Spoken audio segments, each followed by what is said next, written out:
So Tom Reed here. I just happened to be up here in Mackinac City, and as you know, I took Daisy for a little swim, was driving down here, and actually I saw this boat from the other side. I even mentioned it to people. And this guy just happened to be working on his boat. It's his. Your name, sir? Darrin, Lapine. Okay, Darrin. And you do own this boat, right? Yeah. And how long have you had it? Since '95. Okay. Now I take these videos and I upload them to YouTube. You okay with that? Yeah. Okay. This is a fishing boat, right? Yes. And when's the last time this thing was utilized as a fishing boat? 1999. 1999. And has it been sitting here ever since? Yes. It has. And what are you doing to it right now? What's the plan to get this thing back to the old days? We're trying to restore it. We're actually restoring it and cleaning up and fix everything that needs to be fixed and getting it back in the water. Okay. And what does something like this go for as is right now if you were selling it? I wouldn't even know a figure on it, but I mean, I know what I got into it. You know? Yeah. It cost. I worked in the shipyards a long time ago. It probably cost a couple $100,000 to build a boat like this nowadays. That's what I thought. Something like that. Yeah. Crazy. Yeah, at least. And do they even make similar boats to this any longer? Not that I'm aware of. Okay. Isn't this an old tug? It is. Why are these picked for fishing? Well, pardon the pun, but this is like a battleship, this boat.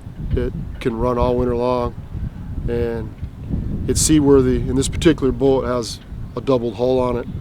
They're standard 3/8 of an inch. This has got a double 3/8 on it.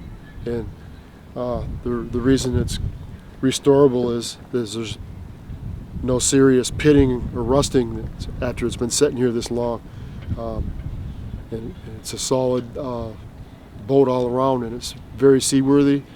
And with the extra weight on the bottom, it doesn't roll around customarily like a gillnet tug would. Interesting. And how old is this boat? I believe it's a 1938. And where were they manufactured? They were manufactured in Wisconsin, Manitowoc, at the shipyard. Okay. Interesting. And what kind of engine does it have in it? Well, originally it had a Collenberg in it. Diesel? Yes, but it's got a Cummins now. Oh, okay. And is that 4 or 6 cylinder? It's a 6-cylinder. And do you know what that came out of? Are there other applications for that Cummins? That Cummins was a straight marine engine that came right from Cummins. Gotcha. Because I know guys that take those 4-stroke or those 4-cylinder diesels and put them into like these old pickup trucks. So this 6 was just for marine only. Yeah, this is a marine 6-cylinder Cummins. It's pretty big. It's the ones you're talking about that they put in the Dodges. No, they're small. Yeah, in the Dodges. It's I don't know, 3 or 4 of them. You know. Yeah, right. Yeah. And how about the prop? Is that replaceable? Or are they around? Yes, and I'm putting a new one on it. I don't know what year it was, but I pulled it out of the water and I replaced the shaft. It's got a Markel shaft in it. It's like 3.5 times harder than stainless, and it was like I don't know how many hundreds of dollars a foot. Yeah, no, I believe it. Yeah, but it stays clean, and I got to replace that prop and the rudder. The cutlass bearing. I'm going to pull the shaft out of it, replace the cutlass bearing, you know, put a new wheel on it and a new rudder, and there we are now. After painting it and some maintenance on engines and generators and pumps and stuff. I expect to have it operational in a few weeks. Wow, good for you. You know, with some help, you know. Yeah. Some good help. Now, how would you paint this here? Well, how do you well, do it? What do you ideally with a sandblaster and sandblast it down, but I don't think they really wanted me to do that here. So it was being scraped by hand and primed and painted all by hand. Wow, no kidding, huh? Yeah. Now, how? So you got this here set up like this. What do they do? Come over with a big like forklift? They have a hoist, and they got a trailer also that can pick this up. But the hoist, you know, it's got to be utilized to put it back in the slip over here. Yeah. And where will you plan on docking this when it's in the I'm water? not sure. I used to dock over here, and it's over there. Changed over the years. Is it all rich? It's occupied. Yeah, and I think it's VIP only or something. Yeah, You know what I gotcha. mean? Yeah, I do know what you And mean. you know, a lot of the people already frown on Indians. I'm a half-breed Indian, you know, Yeah. and commercial fishing, Yeah. and our fishing rights are up under our consent decree in federal court right now, trying to negotiate terms. But I mean, the original treaty is what it is. Yeah. Now, from You a know. Native American's perspective, what is it you understand the opposition's bitch about the whole thing being? What do they claim you do that is About different commercial from, fishing? Yes. Well, they claim that we depleted the stocks, and it's because of us. There's no fish no more. They've been saying that for years, but you know, the state licensing and fishermen, you know, they still have them, and everybody else, it's regular sports fishermen or whatever it is they do. You know, they were catching more than we were. You know, and they didn't report that. You know, they just pointed the finger at Indians. Basically, is how I feel. Gotcha. And you know, it's a different age now, but they're still frowned upon. You know, and Yeah. there's fewer and fewer and fewer of us that want to do this. And there isn't fish like there used to be. When I started out, I was in a 14-foot boat in a little engine, you know, and fishing a box of nets. We were catching a truckload just right off the shore in a couple hours, no matter where we went, you know. And Mm-hmm. you know, over the years, you know, I graduated into this large tug, you know. I set miles and miles of nets to be able to catch fish like that. And now I'm hoping and praying that there's a change in the ecosystem of our Great Lakes, of our fisheries, because the fishing industry now is depleted here, almost to null. So, What's your take on how that's come to this? well, these commercial freighters that travel, you know, out into the oceans, they came back with all these foreign, Like zebra mussels? well, yeah, I was Lamprey going to eels? gobies and all that. Yeah. They came back with all these species, we'll call them, Yeah. that aren't native to our Great Lakes, and brought them back here. And I mean, That's interesting. I never it's thought not of that. it's not rocket science what happened. I mean, they know what happened, but they don't want to put that out there, you know. And then that affected our fishing and our way of living. Mm-hmm. What's your opinion on the alewives and the salmon being stocked in the Great Lakes? Well, I remember back in the beginning when they started planting salmon, and we were fishing whitefish, and they were wrecking our whitefish nets. And so eventually we said, well, okay, well, we want to sell these, you know. And so they started buying them. We were catching them. We were getting good money for them at first. And they kept planting them up here. Well, then I invested in the boat called the Green Machine. It's 35 by 12, and all this Alaskan style salmon netting and equipment, you know, miles. I was out there, I was getting 10,000 pounds a day of them by noon. I could have caught 20,000, but I didn't want to cut out everybody that was over there. But I paid off I needed to pay off my stuff, and then, you know, so then they stopped planting them up here. They don't plant them north of the 45th parallel anymore that I'm aware of, probably partly because of me. I was catching them all, well, a good share of them, you know. Interesting. Now, you've got how many years' experience as a fisherman? I started with nets back in about 78 with my brother and I. He and I set nets out in front of his house, just, you know, Where is subsistence type. It was off of, it was in Bay Mills. Okay. Okay, so on a typical week back in the old days, how many hours would you spend out fishing? What time would you leave? When would you get back? Back in the old days, we'd start at dusk and put our little boats in the water and go set our nets and fish for a few hours and come back and take off. That's the way we had to do it, because there was sportsmen and sportsmen's groups that started a lot of trouble with us. Okay. We talked off camera a little bit, and you mentioned netting under the ice. I'd never heard of that. Yes, it was very lucrative. In Lake Superior, you could trust the ice up until the early 90s. I'd put 100 nets underneath, 300-foot gill nets underneath the ice. I wouldn't stop until I had 100 in. You know, I'd put 20 in a day or so. You know. Yeah. And then I'd start lifting them. We'd be lifting them. They were coming 100 pounds to the net all the time. Some gangs, once in a while, you get 300-400 pounds, and I was getting them good. You know, and you can't catch fish like that no more. No way, huh? No. You know, there was an incident. I've never talked about it really to any camcorder or media or anything before, okay. but my partner and I went through the ice, you know, back in, it was Valentine's Day in '92, and I tried to save him, you know, but I couldn't, and then we went back out there and found him a couple days later. You know, my God. the state police and tribal law enforcement and the chief of the tribe came out, actually out there, Bay Mills. At the time, it was Clinton Parrish. He was a good guy, and so was Clinton. Clinton's still around, but a lot of guys up there, you know, they're gone. You know, there used to be lots of commercial fishing boats right over here where Bell's Fishery used to be. It's changed now. The Little Traverse Bay Band bought it and changed the name of it, but there's where it was back in the day. It really, you know? was, huh? Yeah, I docked my boat here a long time. I sold to multiple fisheries, but sold a lot right there. Wow.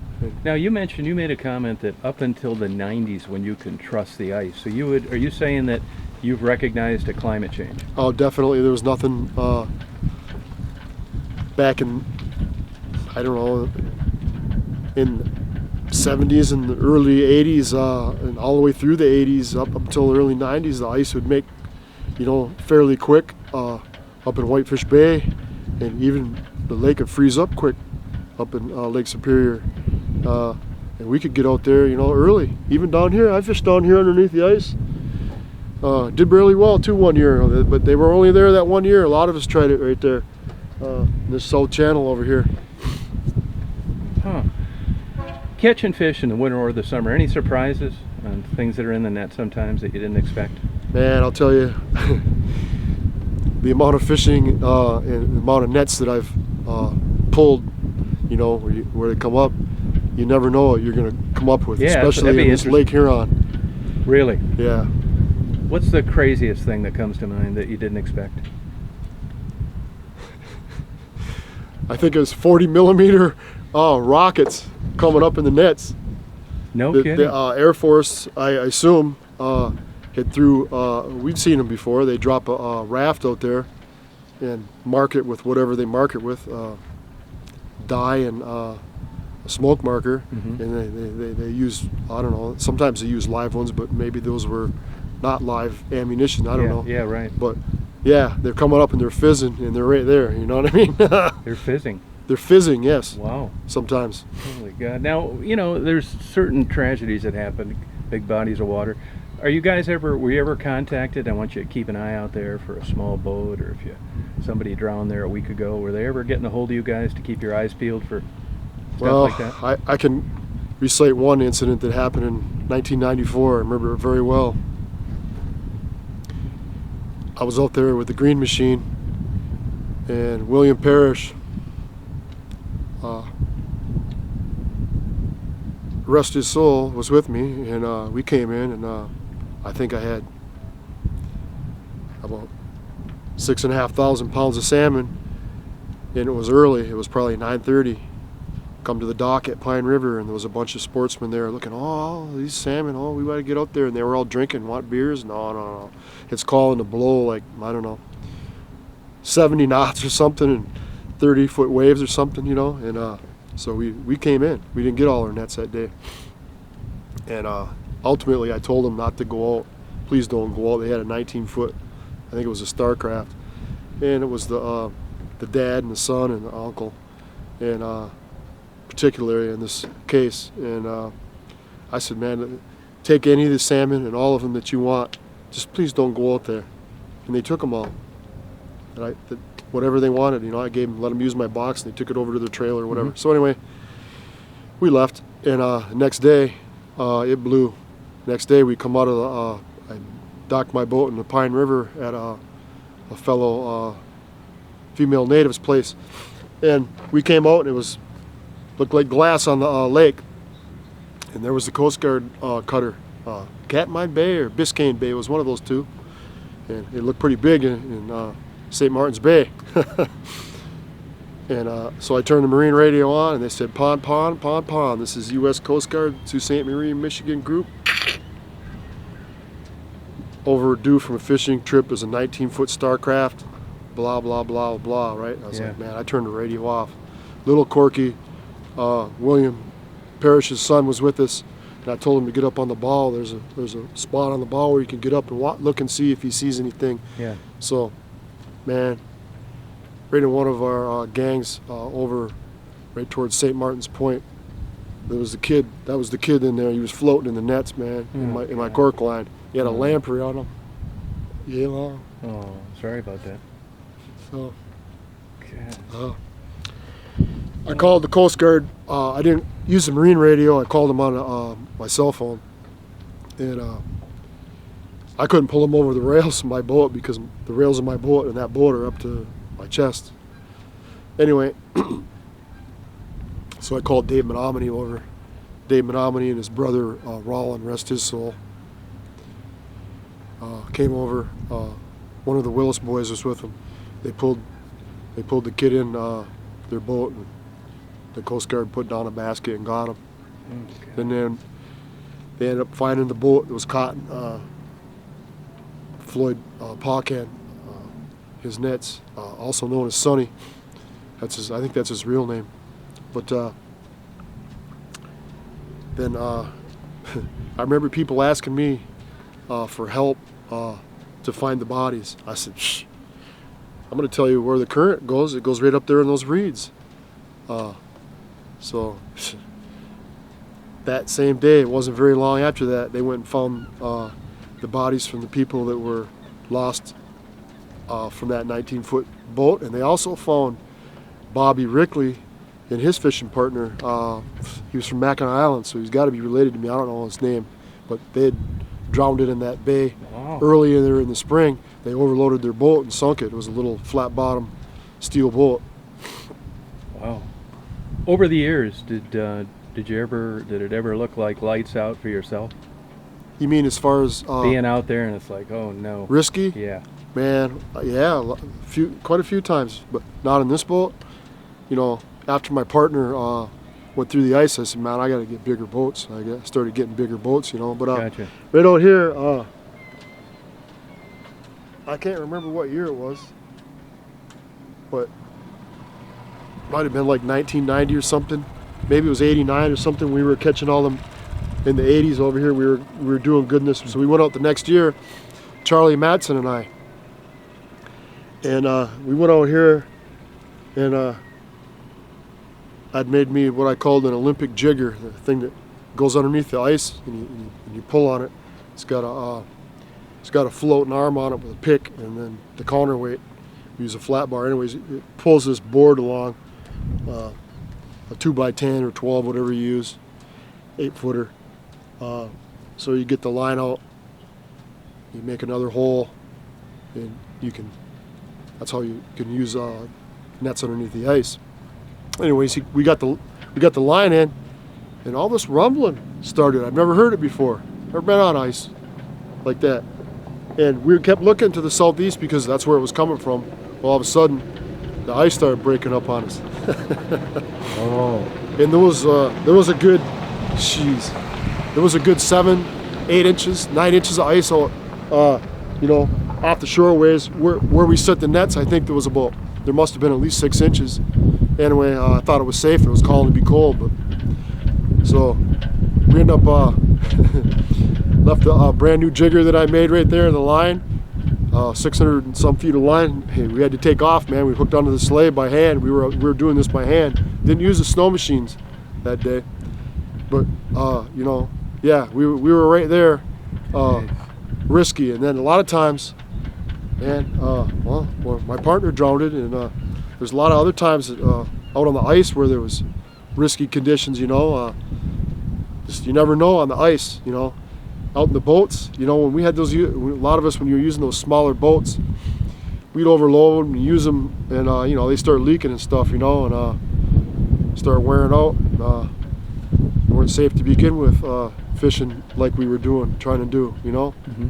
We should have boats, all of us, like this to begin with. Yeah, right. You know, this is the boat they made over in Wisconsin to survive Lake Michigan. Now, this boat will survive Lake Michigan throughout the year, no matter what she puts out.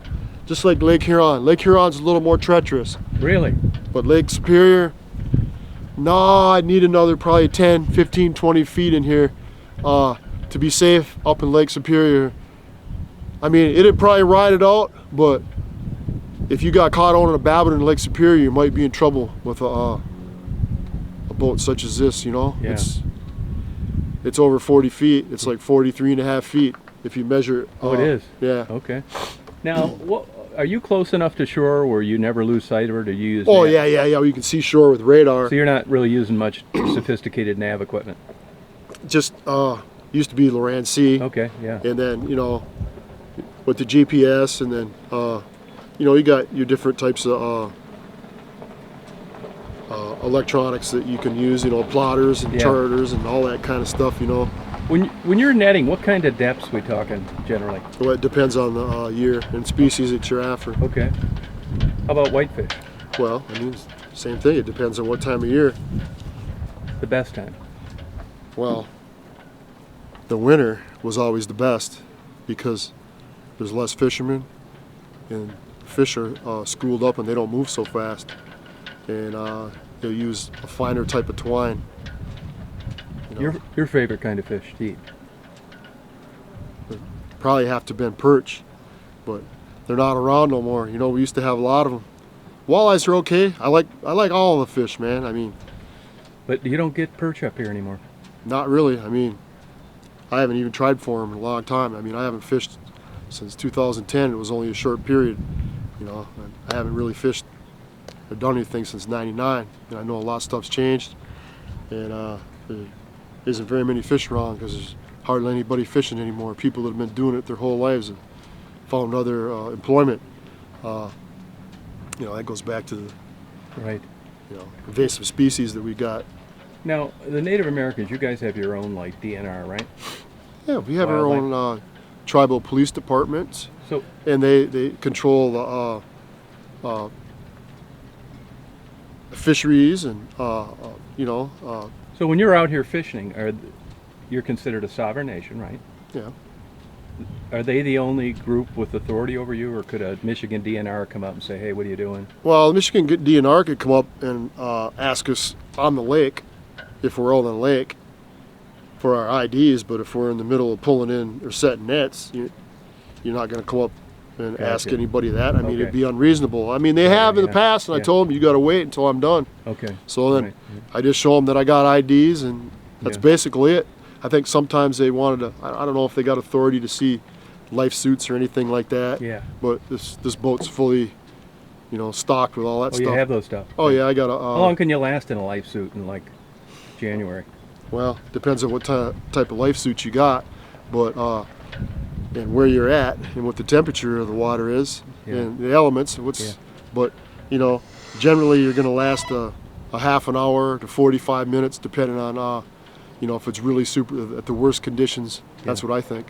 I just bought a handheld marine radio because I've been doing kayaking down in Lake Huron down near Saginaw. Yeah, I have a couple of them. And I see that the mobile unit that's attached to a boat is mine's only 6 watt. I think yours is better. Do you have any problem with reception, or not really? I've never had problems with reception, but the radios I got are the top wattage, and then there's booster type antennas. Okay, there you go. That makes sense then. So I don't know how many watts I got. Okay. Good. How much does this weigh? It weighs 26 tons empty, Oh, wow, but 26 tons. loaded with nets and fuel and all the rest of the equipment. Right around 30 ton. Okay. Well, you got any questions for me? Just that you come up and you were interested in this. I am interested. Thank you boat for talking to me. Yeah, I appreciate you coming by. I don't know. It was time for me to take a break, and I can't move much. Yeah. anyhow, I'm going to get your stuff, your contact information, and be willing to help you out any way I can. I appreciate the interview. Thank you. okay, well, you're welcome. You have a good day. You too.